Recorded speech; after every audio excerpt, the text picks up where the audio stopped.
Lancement hier à Tawa par la ministre du Tourisme et de l'Artisanat, Mme Yahya Bari Hawa Abdou, et le gouverneur de la région des activités entrant dans le cadre du Salon de l'hôtellerie et du tourisme SAFO, prévu en décembre 2012 à Tawa. D'autres précisions avec Absatou Aboubakar et Youssouf Ralo.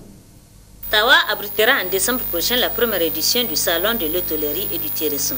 C'est dans ce cadre que la ministre du Tourisme et de l'Artisanat a effectué le déplacement de Tawa pour lancer officiellement la campagne de mobilisation des ressources du salon. Prenant la parole le premier à cette occasion, le président du conseil de ville de Tawa, Abdraou Dodo, a au nom du conseil tenu à remercier tous ceux qui ont effectué le déplacement de Tawa pour prendre part à cette importante cérémonie que sa ville aura le privilège d'abriter avant de souhaiter plein succès aux travaux. Vint ensuite l'intervention du gouverneur de la région de Tawa, qui a d'abord tenu à rendre un hommage mérité aux initiateurs du SAHO, avant de rassurer la ministre que sa région, à travers le comité régional, ne ménagera aucun effort pour faire du SAHO une réussite. Après maintes hésitations, nous pouvons affirmer aujourd'hui que le SAHO est bien lancé et qu'il se tiendra près à Dieu à Tawa à la date indiquée, et nous en sommes fiers d'organiser la première édition. Son organisation est devenue aujourd'hui une affaire nationale à travers le ministère du Tourisme et de l'Artisanat, et il s'agit d'une question d'honneur pour la région. Aussi, il me soit permis de saisir cette opportunité pour lancer un appel à toutes les couches socio-professionnelles, les associations, les syndicats, les partis politiques, les honorables députés, les honorables chefs de canton et de groupement, bref, à tous les fils de la région, afin qu'ils se mobilisent et qu'ils s'impliquent activement dans l'organisation du salon de l'hôtellerie et du tourisme, afin qu'ensemble nous en fassions un véritable succès. Procédant au lancement du SAHO, la ministre du Tourisme et de l'Artisanat dira que cette première édition constituera un tournant décisif dans le cadre de la pérennisation de cet événement. Le gouvernement ayant perçu la portée et l'importance de la manifestation n'a pas hésité malgré les nombreuses priorités de l'heure, dont entre autres la crise alimentaire, les inondations, l'insécurité au niveau de certaines de nos frontières, à apporter un appui significatif pour la tenue de ce salon. Le thème retenu est la relance de la promotion et du développement du tourisme intérieur à travers le développement du tourisme au Niger, qui est un levier de croissance du tourisme international.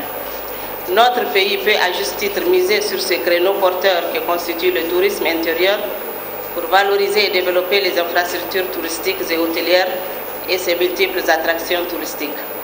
Comme vous le savez, l'objectif fondamental de ce salon est la promotion des richesses touristiques, culturelles, artistiques, culinaires, hôtelières de la région en particulier et de l'ensemble du territoire en général. Sans risque de me tromper, je peux affirmer que le Salon de l'hôtellerie et du tourisme édition 2012 est un concept novateur qui va se révéler au fil des éditions à venir, un cadre propice de partenariat et d'échange entre tous les acteurs du secteur. Ainsi, à l'instar des autres pays de la sous-région, et comme l'a recommandé notre organisation sous-régionale, je vais parler de l'UEMOA, le Niger va se doter à partir de cette édition d'un instrument performant de promotion de ses potentialités touristiques. Ainsi, cette première édition constituera un tournant décisif dans le cadre de la pérennisation de cet événement. C'est pourquoi nous n'avons pas droit à l'erreur pour la réussite de son organisation.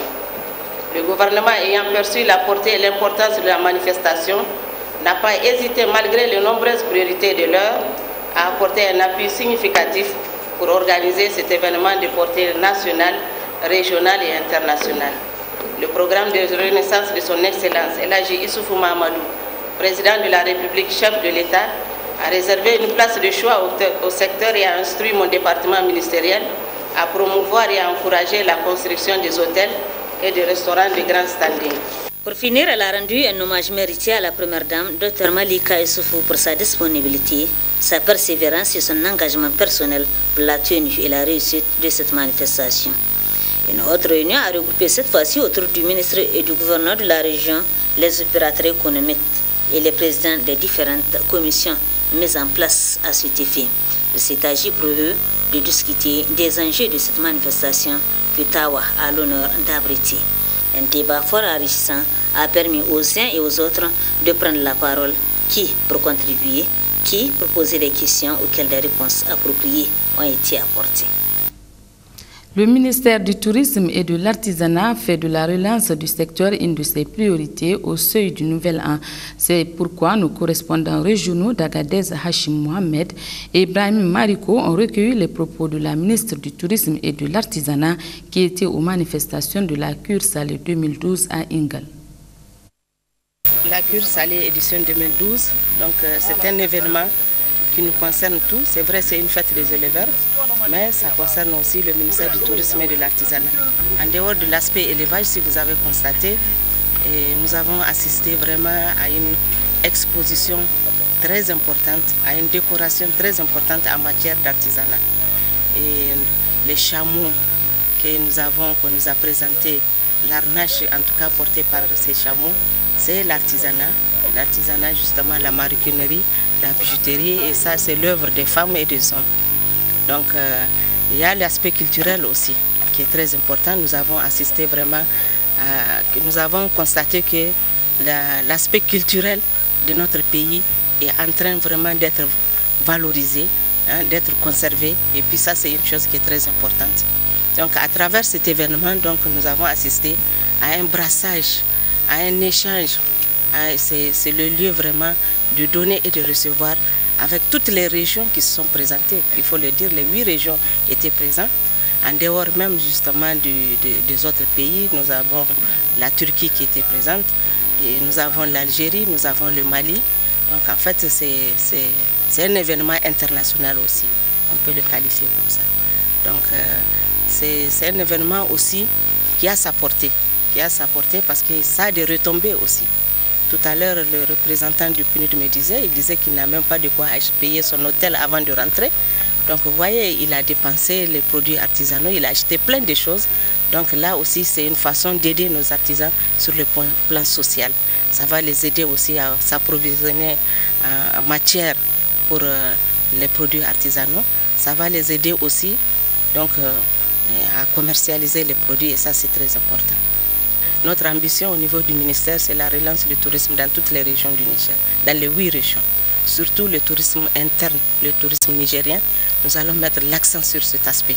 Le tourisme extérieur, c'est vrai, ça nous rapporte beaucoup, mais aujourd'hui, au vu justement de l'insécurité, de la montée insécuritaire, on ne peut pas encore rester les bras croisés à attendre vraiment le tourisme extérieur. Donc nous allons nous réorganiser donc, pour promouvoir le tourisme interne, le tourisme nigérien.